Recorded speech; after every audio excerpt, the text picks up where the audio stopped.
In Christianity, Lucifer is a fallen angel.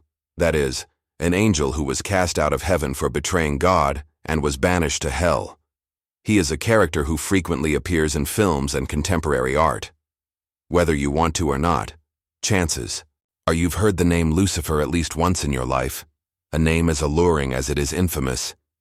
Brought to life through iconic films like Constantine 2005, Lucifer 2016, Supernatural 2005, End of Days 1999, or Satanic 2016. Once a perfect creation, a masterpiece from God, Lucifer became a fallen angel, the Lord of Hell. So, what really happened? This video will give you the most complete answer. So, before we continue with the video and explore this interesting topic further, don't forget to like, subscribe to the Top Hidden Knowledge channel to stay updated on everything related to personal and spiritual growth. This helps us bring more content that can make a difference for you. Lucifer was a being crafted to the measure of perfection. You were anointed as a guardian cherub. You were on the holy mount of God. You walked among the fiery stones. Heaven is a realm of perfect order, a divine structure where each angel has a mission and purpose to fulfill.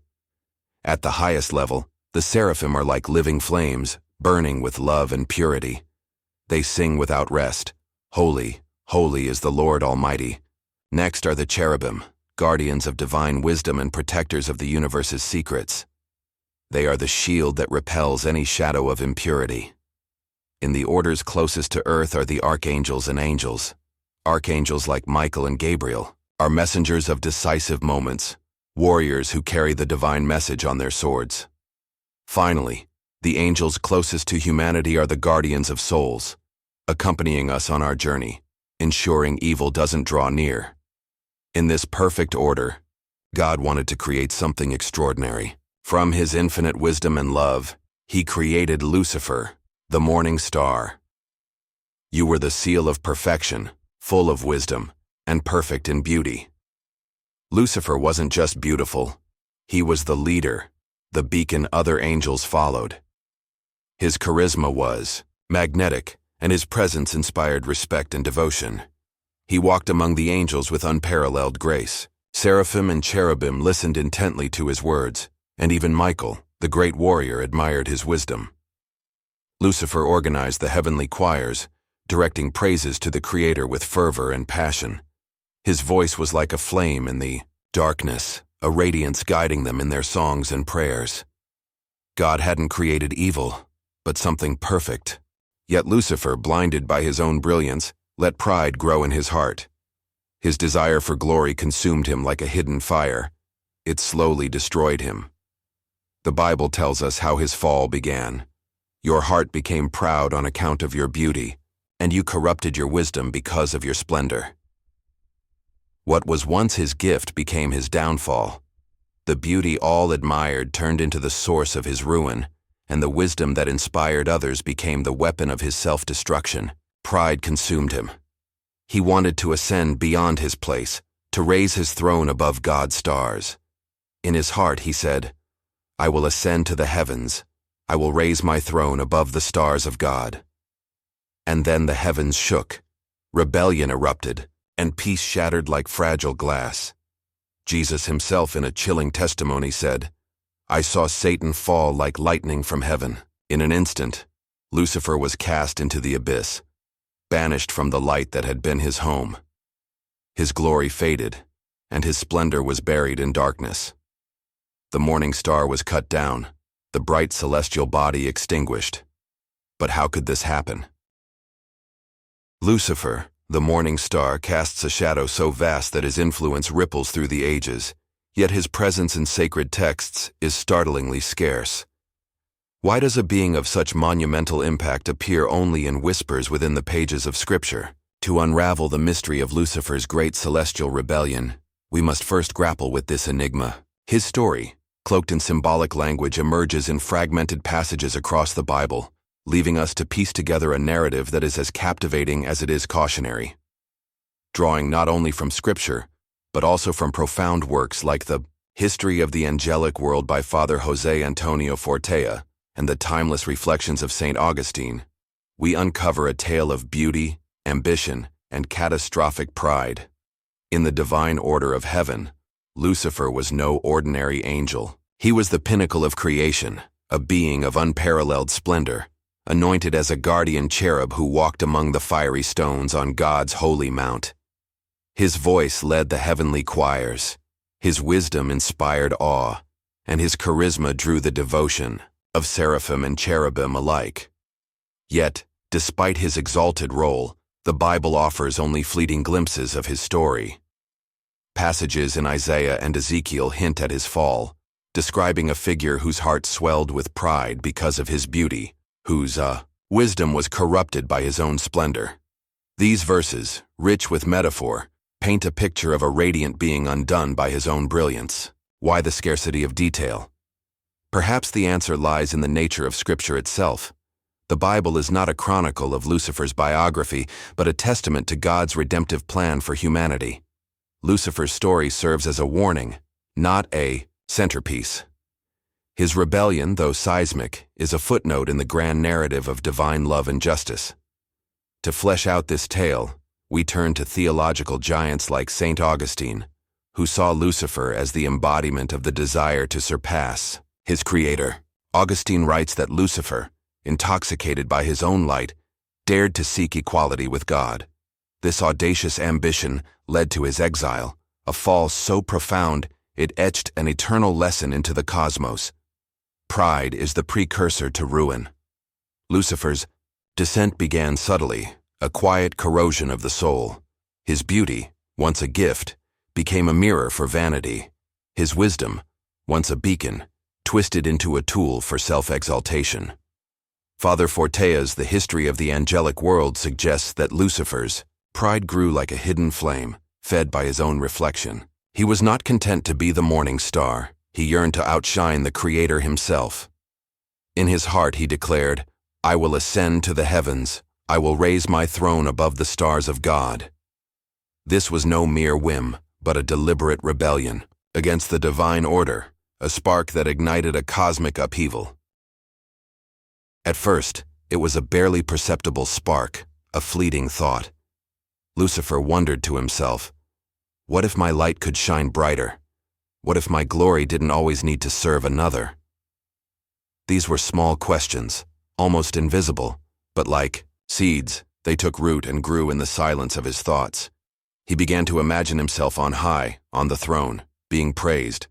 With each duty he performed, that voice inside grew stronger. Meanwhile, heaven remained in perfect harmony, though something in Lucifer became more distant each day. The angels began to notice his change. He became introspective, enigmatic. Gabriel approached him one day and said, "Lucifer, brother, what burden weighs on your heart? Your light grows restless." Lucifer looked at him and replied, "There are things even we cannot understand, dear Gabriel." Gabriel felt a chill, an unease, but Lucifer averted his gaze, avoiding any other word that might reveal the storm growing within him. Day by day, Lucifer began to neglect his duties. His voice, once leader of the heavenly choir, grew silent. The other angels felt his absence as if a star were missing from the firmament.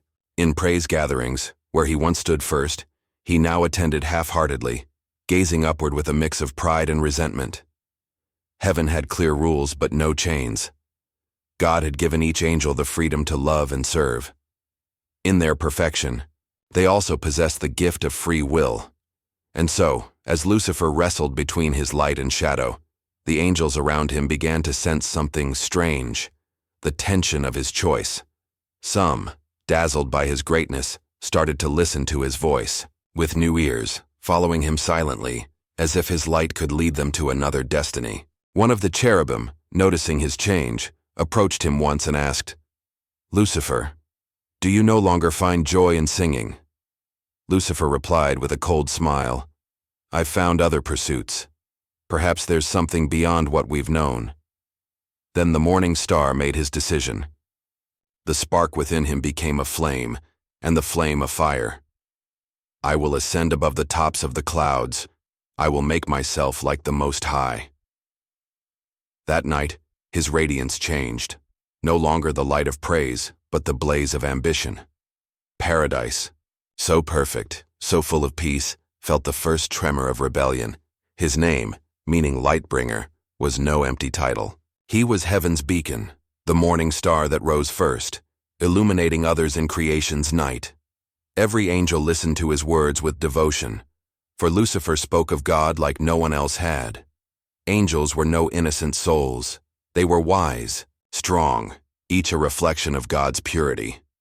Yet Lucifer drew them in, not with weak lies or empty promises, but with his charisma and unshakable authority.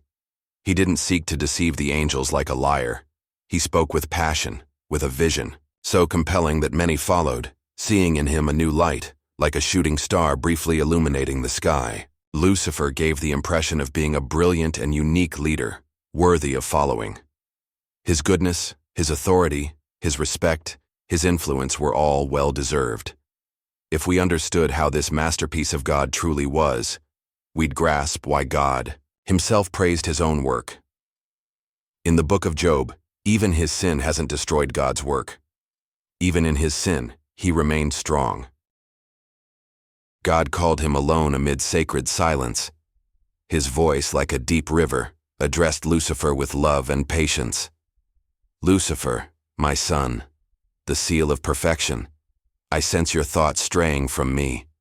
In your heart, ideas are growing that separate you from the eternal. Lucifer, with a serene glow, looked at the Creator and replied, Father, didn't you create me to understand and explore? There's nothing I desire more than to comprehend the depth of your work. Do you think that's wrong? God's sadness was profound, though contained. His heart, immense and patient, understood the fragility of the freedom he had given. He knew that seeds of pride could germinate even in the purest soil. Lucifer, God continued gently, your desire to understand is noble, but your thoughts are becoming self-centered. You've been seduced by the light I placed within you. You forget that. This light is a reflection of my love, not your own source. Lucifer lowered his gaze, but inside, a fire of incomprehension and pride began to burn. My Lord, I have wanted nothing that isn't yours. My light is the gift you gave me. How could I turn away from you if I was made by your own will? God looked at him with eyes of infinite tenderness. He knew that deep down, Lucifer was beginning to perceive the beauty of his own glory as an end in itself. He hadn't sinned yet, but his love was cooling. God, full of mercy, extended his hand toward him. Son, remember where all light comes from. Don't let your heart be shrouded in shadows. If you turn to me, your splendor will grow in truth, and, together we will be even greater than any solitary thought. But Lucifer, instead of feeling peace, felt a sting to his pride. It was a discomfort he could barely understand, but it was there. Didn't God trust his ability to remain faithful? Why so many warnings?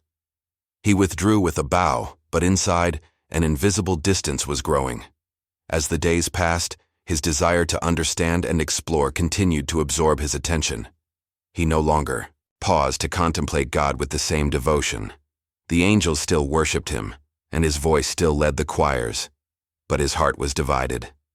Once again, God called him. Lucifer, I have seen the path you're taking, and it pains me to see you like this. Your light is turning to shadow.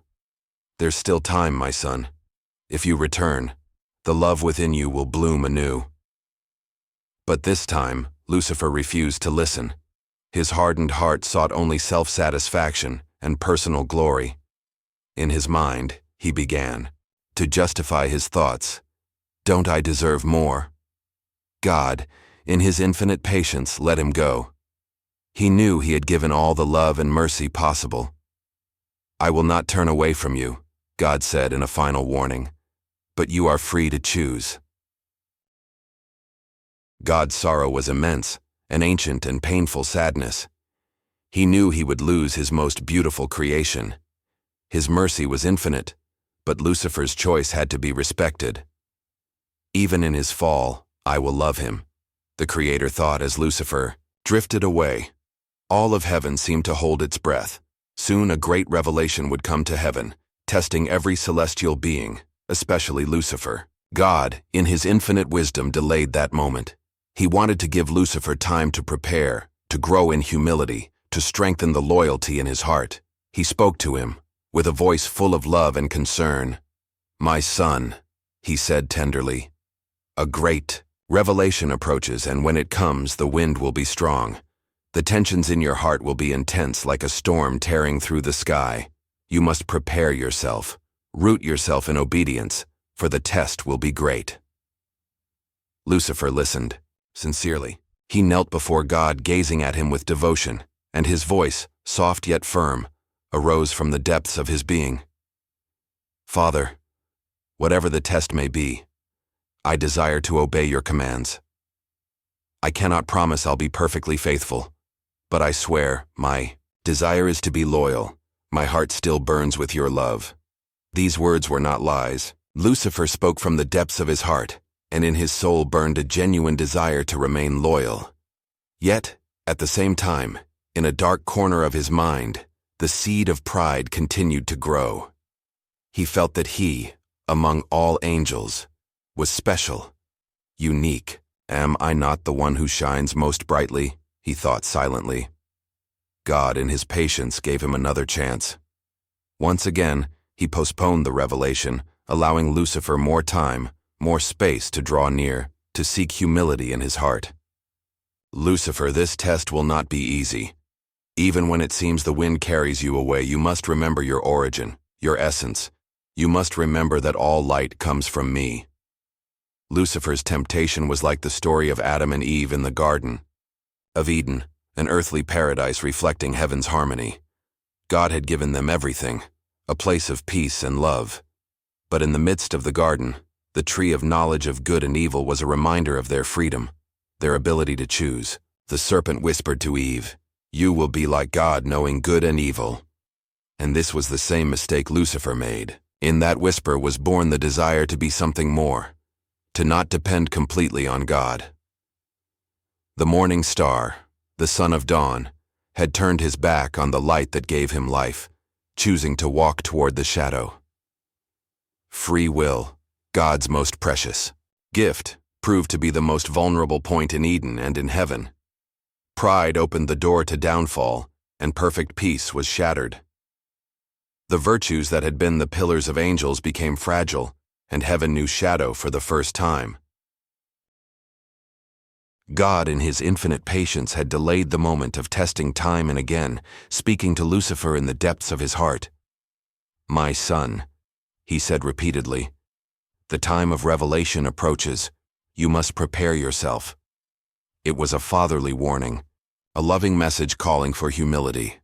God, who had loved him so much, felt that Lucifer could still change, that love could overcome the pride beginning to darken his light. But the time came when the waiting had to end.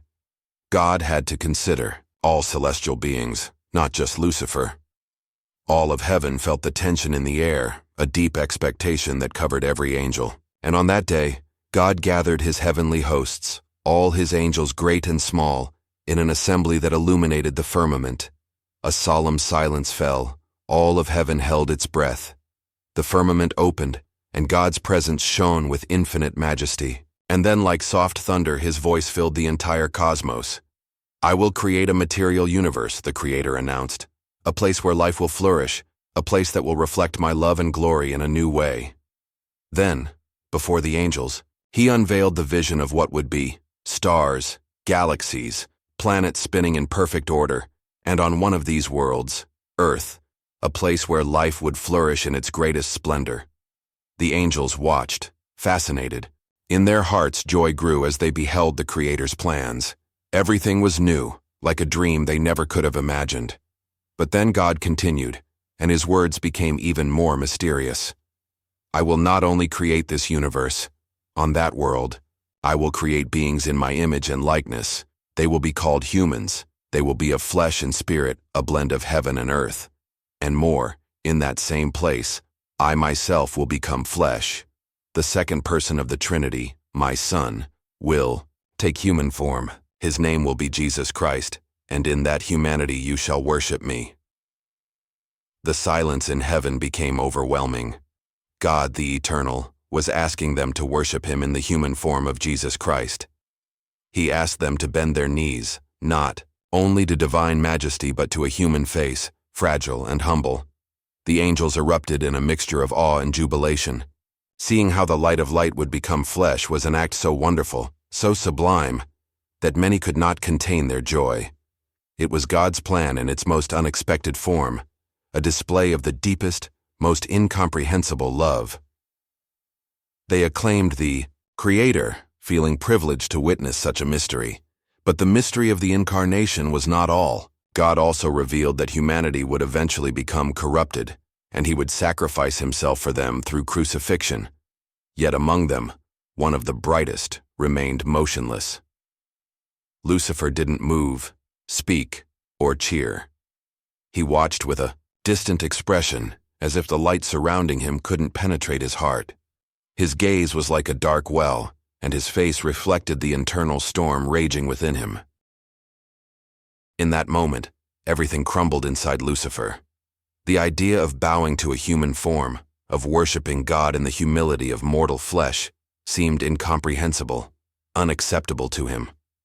Why, he thought, why would perfection itself need to lower itself?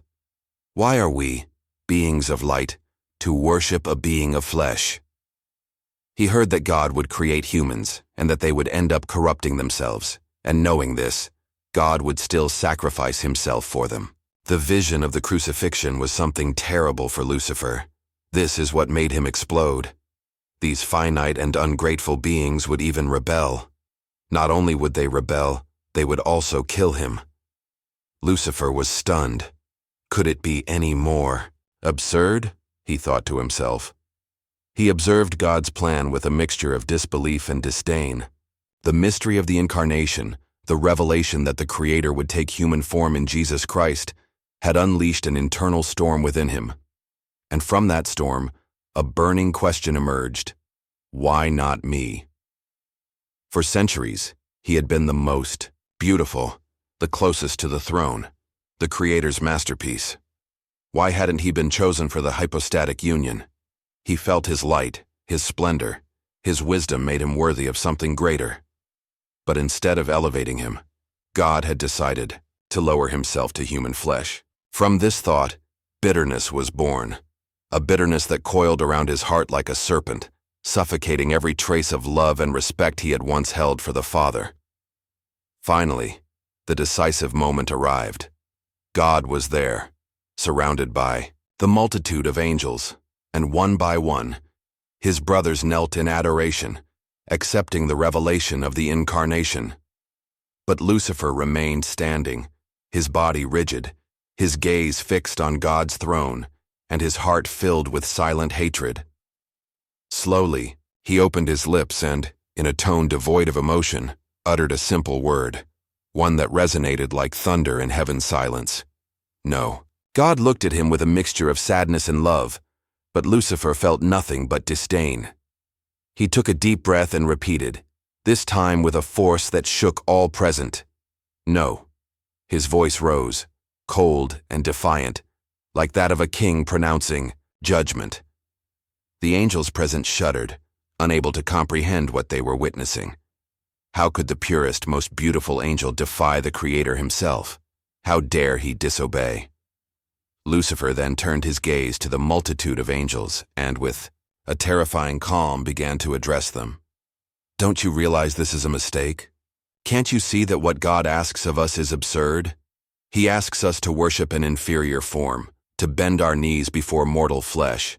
This isn't glory, it's humiliation. Each word, laden with intelligence and persuasion, embedded itself in the angels' hearts, sowing doubt, disturbing the peace that once filled them.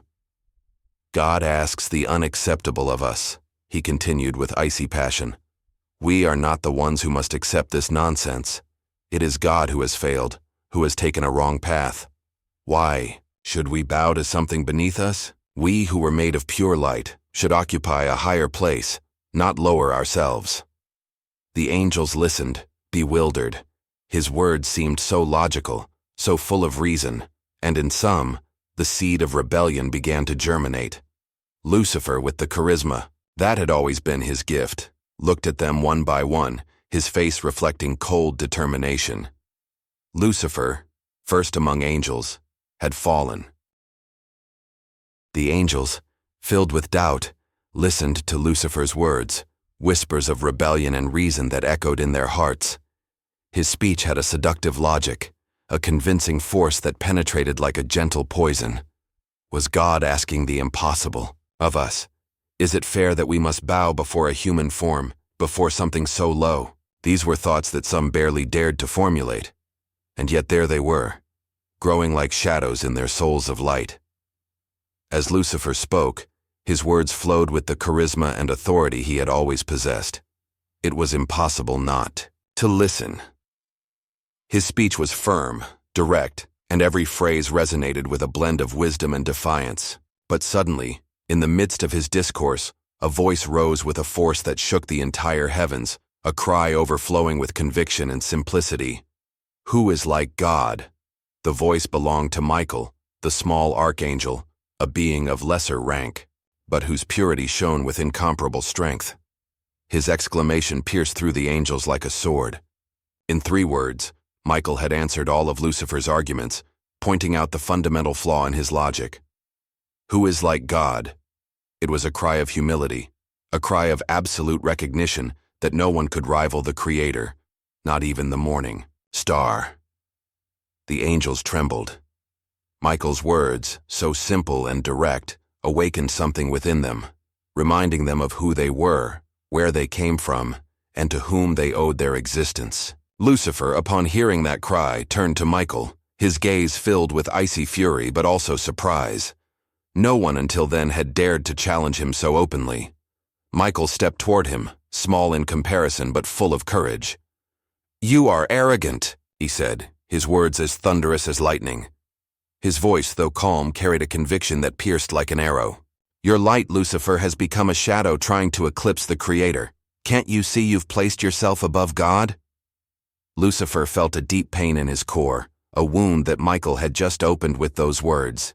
His pride, his ambition, had been exposed publicly, naked and humiliated. In that moment, rage and shame flooded him like dark waves crashing against his heart. With a look of contempt, he tried to stand firm before Michael, but something in those words burned him from within. "You understand nothing," Lucifer retorted, trying to maintain his dignity. "Are you so blind that you can't see what we're being asked is humiliation? I, who was first in his glory, cannot kneel before something so inferior." His words sounded firm, but the contained fury and bitterness distorted his voice.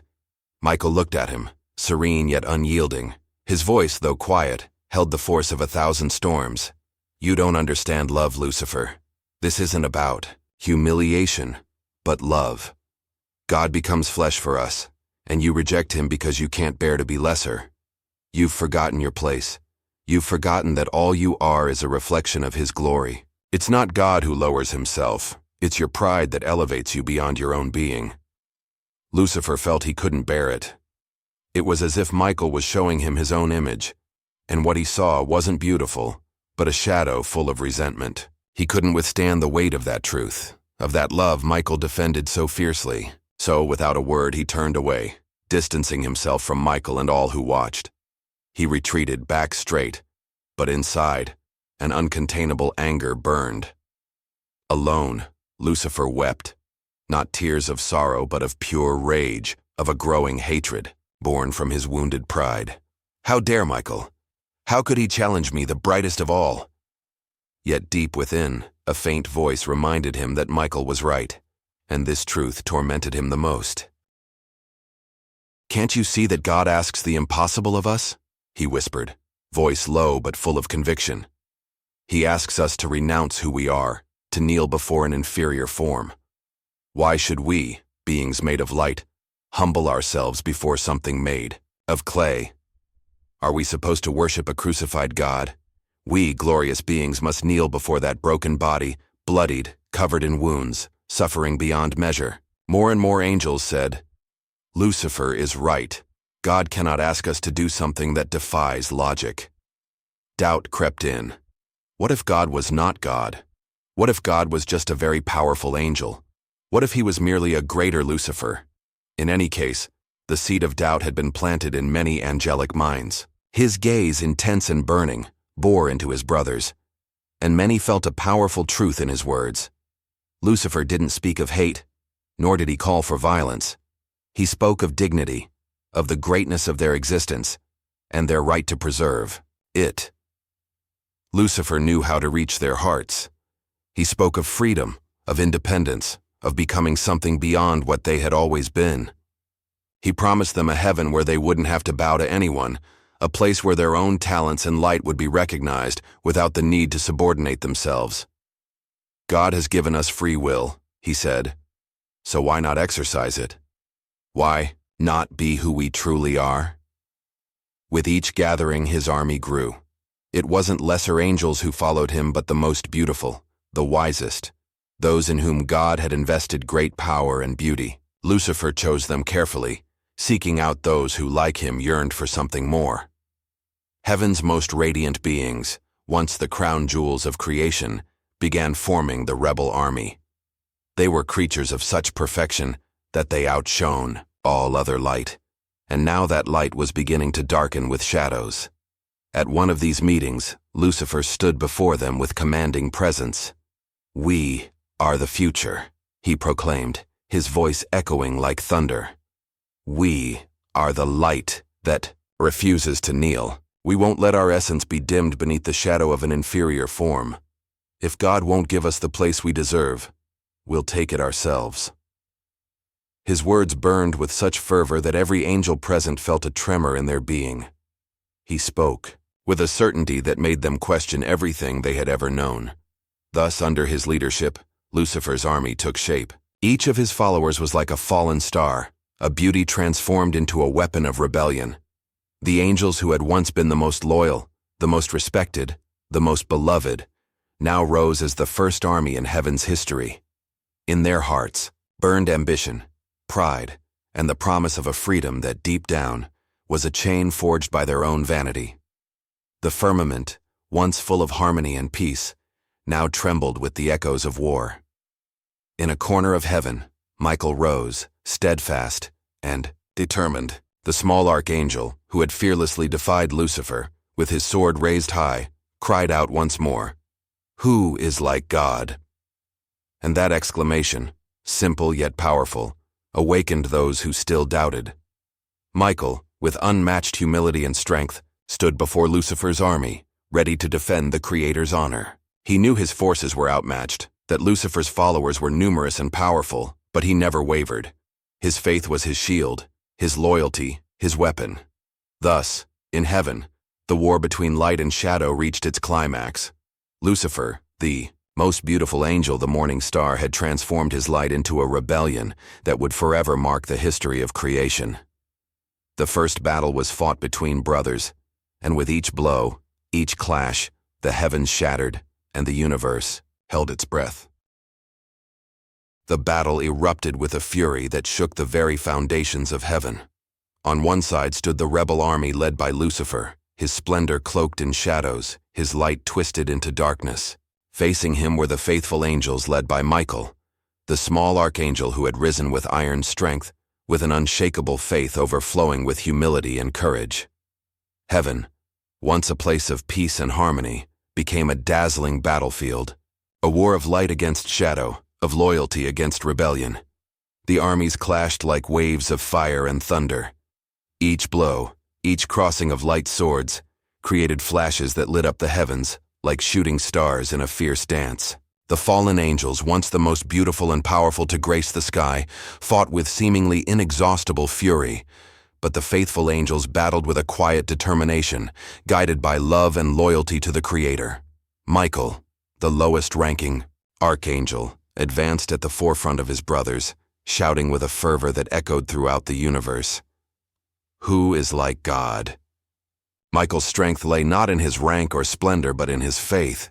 He fought not for his own glory or pride, but because he knew that goodness, light, and truth were with him. And in that certainty, his strength seemed to multiply. The faithful angels felt enveloped in divine power, a protection reminding them they were not alone.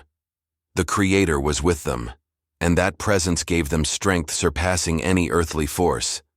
Lucifer, enraged, tried to push Michael back. He rose on his wings, exhaling a shadow that enveloped those who looked upon him. "I was the first. I am the true light," he shouted.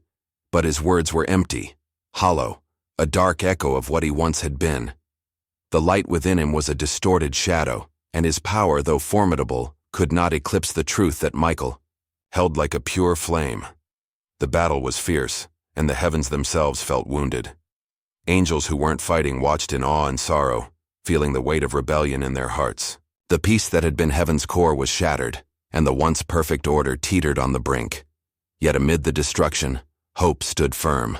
The faith of the loyal angels, their love for God, shone in every blow they struck, and every step they took toward Lucifer and his followers. At last the force of good prevailed. Michael's sword, raised high, uttered the battle's final words. "By God's power, fall, Lucifer!" In that moment, darkness split asunder. The rebellion, once so fierce and violent, began to crumble. The fallen angels, a third of all heavenly hosts, were cast out, dragged like stars plummeting from the sky. Lucifer became Satan, and with him all who had followed his ambition were hurled into the abyss. Heaven fell into a solemn silence, a hush that bore the sadness of an irreparable loss. The war had left deep scars, a wound in paradise that only love and time could heal.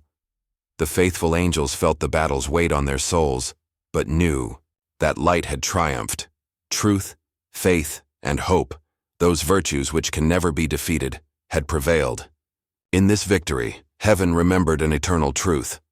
Good always triumphs over evil, not by force, not by violence, but because goodness is the very essence of God, a light that no darkness can extinguish. Pride, hatred, and ambition may fight fiercely, but they are fleeting shadows against the purity of love and faithfulness. The battle had ended, and heaven, though wounded, remained at peace.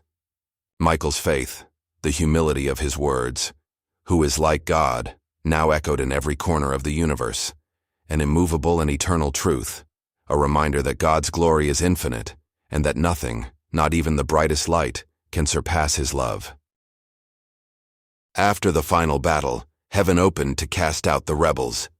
Lucifer, once the morning star, along with his fallen followers, was hurled far from the light, dragged into an abyss of darkness and desolation. In the act of expulsion, heaven itself seemed to tremble. The angels who had been the most beautiful, the most powerful, those whose light rivaled the stars, fell like banished meteors, cast into the lower world, a place of chaos and shadow, a kind of eternal exile where God's glory could not be seen or felt. Lucifer, now transformed into Satan, felt the weight of the fall like a burning iron in his being. The total separation from God, from light and heavenly peace, was a wound deeper than any physical punishment could inflict. The underworld where he was confined with his followers wasn't yet the final hell, but a state of chaos and utter spiritual isolation, a place beyond peace and glory's reach. It was like a shattered dream, a dark reflection of heavenly order, a realm utterly cut off from holiness. For Satan, this expulsion meant the end of his original purpose. Yet, in his pride and rage, his hatred morphed into a new mission. If he couldn't attain God's glory, he would destroy it wherever he found it. In this abyss of despair, his gaze turned toward creation, to the material world God had promised to make. In his twisted mind, a thought took shape. If he couldn't have heaven, he'd corrupt God's most precious work, humanity. The idea of seeing humans, made in God's image, dragged into darkness gave him bitter satisfaction. Humans were the ones who had stolen his place at God's throne. That love, that goodness with which they were created, would become the target of his hatred. His motivation was clear. If he and his fallen angels couldn't be in God's presence, then humans shouldn't deserve it either. This hatred and resentment transformed into a mission, a deep desire to sabotage the divine work and corrupt the purity of creation. Lucifer's expulsion and his army of fallen angels had a direct consequence on the balance of good and evil in the world. From that moment, evil began to exist, not just as an absence of goodness, but as an active and organized force. The demons, led by Satan, began to seek ways to exert their influence over the material world, to corrupt humans, to incite pride, envy, and despair, the very feelings that had led to their own downfall. God, in his love and justice, had allowed this separation. The expulsion was not just a punishment but an act of divine justice. The angels who had chosen rebellion, who had rejected God's love and holiness, could no longer dwell in his presence. God's love was always there, but his justice demanded balance. Those who had decided to reject the light could not continue to bask in it. In this act, the equilibrium between God's love and justice was perfectly manifested.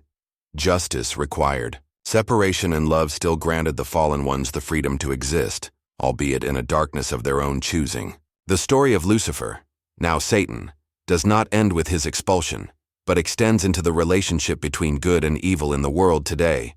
His fall, his hatred, his desire to corrupt humanity remain present in every temptation, in every spiritual battle that humans face. Evil seeks to infiltrate the human heart, its freedom, its desire for greatness. But this influence is limited, and good, which comes from God, always has the final say. The battle between good and evil that began in heaven continues on earth, in the hearts of human beings. Satan and his demons seek to darken the light of every soul, but God's grace, love, and justice are always present, reminding us that although evil may be loud and defiant, good will always triumph. Lucifer's fall became the beginning of an eternal conflict, a reminder that ultimately, goodness, light, and divine love are invincible. As in heaven, on earth too, Michael's question will always resonate. Who is like God? Since his expulsion, Lucifer, now Satan, has pursued a single purpose: to corrupt the creation he once inhabited. The Bible recounts various episodes where Satan appears as the tempter, challenging not only mere mortals, but also key figures in the history of faith. The most symbolic moment is found in the New Testament, when Satan attempts to tempt Jesus in the desert. After 40 days and 40 nights of fasting, Jesus is confronted by Satan, who offers him temptations of power, food, and glory. Satan says, "If you are the Son of God, tell these stones to become bread." Then he takes Jesus to the pinnacle of the temple and suggests that he throw himself down so that angels will protect him and thus demonstrate his power. Finally, he offers Jesus all the kingdoms of the world in exchange for worship, revealing his ultimate intention to usurp the worship that belongs to God alone. Jesus' response to each temptation demonstrates his spiritual strength and complete trust in the Father. Jesus firmly rejects each proposal, quoting Scripture and reaffirming the truth that power and glory belong to God alone. This episode, more than a mere confrontation, exemplifies how faith and humility can withstand even the most alluring temptations. Jesus demonstrates that true power lies not in miracles or wealth, but in obedience and love for God. Another tale of temptation is the testing of Job. In the book of Job, Satan appears before God, and with a mix of arrogance and defiance, hurls an accusation. Does Job fear God for nothing? In that moment, Satan not only challenges Job's faithfulness but attempts to question the very goodness of faith itself. He implies that Job's love is superficial, a loyalty bought with blessings. His challenge is an affront to the nature of love and faith, suggesting that no one, not even the most righteous man, can remain faithful amid suffering. Job's story reveals Satan's capacity to try and destroy faith at its core, inflicting pain and despair. However, Job's response, though filled with anguish and doubt, is a lesson in spiritual strength. In his endurance, Job proves that faith is not merely a response to blessings, but a deep-rooted loyalty that persists even in the face of extreme suffering. Satan fails, and Job's faith becomes an eternal testament to resisting evil and trusting in God. Moreover, his first major act, after being cast out, was in the Garden of Eden, the place where God, with his infinite love, had set the stage for human history. In that perfect garden, Lucifer saw a chance to strip the innocence from the first humans, Adam and Eve, and turn them into the first victims of his rebellion against the Creator. Taking the form of a serpent, a symbol of cunning and betrayal, he approached Eve with words dripping with seduction and doubt. Did God really say you must not eat from any tree in the garden? He began with a question, planting the seed of suspicion. His technique wasn't overwhelming force but a whisper that, like poison, invaded Eve's heart. Lucifer knew how to transform a simple desire into an irresistible need, how to turn doubt into action. You will be like God, knowing good and evil. This promise sealed humanity's fate. Adam and Eve, tempted by the possibility of being more, of achieving divinity without obeying their Creator, fell, and with them, the world fell into the shadow of sin. Lucifer, with a single temptation, achieved what he had planned from the abyss, to separate creation from its Creator, to bring the celestial conflict into the human heart. Lucifer's influence hasn't vanished. His presence remains a constant conflict in human life. Each temptation, each moment of doubt, echoes that first choice in Eden, and the challenges faced by Job and Jesus. Evil acts as an echo of that primordial rebellion, a voice trying to separate us from the source of goodness. However, in every biblical episode, in every story of resistance, we're reminded that good has the final word, that faith and love are the answers to hatred and despair. In the Bible's final book, Revelation, Satan's ultimate fate and role in the end times are unveiled. This tale, brimming with striking imagery and prophecies, portrays Satan, the great dragon, as humanity's and God's ultimate foe, determined to corrupt creation until the very end. John, Revelation's author, describes a vision of the last days, an era when evil seems to have reached its zenith, and the battle between light and darkness intensifies like never before. Revelation presents Satan as the great dragon, that ancient serpent called the devil or Satan, who leads the whole world astray. The same Lucifer who was once the morning star has now taken the form of a fierce dragon, a creature symbolizing not only evil, but also the destructive and deceptive power he has wielded since his fall. This ancient serpent is the same one who brought the first sin to humanity in Eden, and now, at the end of time, seeks to destroy all remaining goodness and light in the world. Revelation describes a time of tribulation, a period of catastrophes, and trials where humanity is divided between those who follow God and those who succumb to evil's seductions. In this account, Satan appears in his role as the great deceiver, the being who, from the beginning, has sought to separate humanity from God. In the last days, he intensifies his efforts, using every means at his disposal to carry out his mission of corruption and destruction. He is described as the accuser of our brothers and sisters, constantly trying to lead the faithful astray, sowing doubt, temptation, and despair. John's vision shows Satan facing off against Michael and the heavenly armies one last time. This epic battle is a continuation of the war that began in heaven when Lucifer was cast out. Now, in this culmination of time, the conflict reaches its fiercest point. Revelation also portrays Satan as the mastermind behind the beast and the false prophet, sinister forces that rise on earth to spread chaos and idolatry. Through them, Satan seeks to establish a kingdom that directly challenges God's authority. This counterfeit realm is a twisted imitation of the divine kingdom, Satan's attempt to be worshipped as a god, culminating in the utter corruption of creation. Here, his ultimate ambition is revealed, to usurp the glory he's always craved, even if through deception and tyranny. Revelation concludes with a vision of good's final triumph over evil. After the Great Tribulation and the last battle, Satan is defeated, and evil's power is dismantled forever. In a symbolism-laden image, Satan is captured and hurled into the lake of burning sulfur, this place of eternal punishment, rendering him powerless to reach humanity or influence creation. This act of ultimate justice seals Satan's inevitable fate and that of his followers, an eternity completely separated from God, God's glory. Satan's fall in Revelation is the ultimate expression of good's victory over evil. God, in his love and justice, allows evil to act only to a point, giving humanity the freedom to choose. But at the end of times, when all has been tested and decisions have been made, evil is finally vanquished. This final destiny isn't just a consequence of Satan's actions, but a reaffirmation of God's power over all creation. In his ultimate downfall, Satan becomes the symbol of a failed rebellion, a dimmed light that, in its ambition and hatred, could never overcome the love and goodness that give life to all. The defeat of Satan in Revelation holds profound meaning for humanity's history and destiny. This prophecy reminds us that although evil may seem formidable, its time is limited, and its power pales in comparison to God's eternal nature.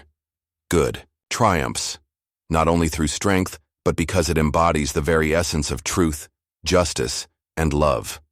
This final battle between good and evil symbolizes the divine promise of restoration and redemption for those who choose light over darkness. In the present day, Revelation's account serves as a reminder that while Satan continues to attempt to lead humanity astray, his fate is sealed, his power is limited, and his rebellion will ultimately fail. The story of his fall and defeat in the end times reinforces the hope that good, no matter how challenged, will always prevail. Faith, hope, and perseverance are the spiritual weapons that draw us closer to God and remind us that the final victory belongs to good, and that God's light will shine forever. If someone says that demons emerge from the gates of hell, we should also remember Satan was once an angel. Even darkness has a past. In the case of Lucifer, his past was angelic, but his present and future are bound to the identity of the force operate. Do you believe this is true? Or is there more to the story? Share your thoughts with us in the comments below. We'd love to hear your perspective. Thank you for watching. If this video opened your mind or helped you see reality in a new light, don't forget to like and subscribe to Top Hidden Knowledge so you never miss our next deep dive into mystery, perception, and the hidden workings of our universe. And if you have time, explore more videos on our channel. We're just getting started. Until next time, stay curious, stay aware, and never stop questioning the world around you.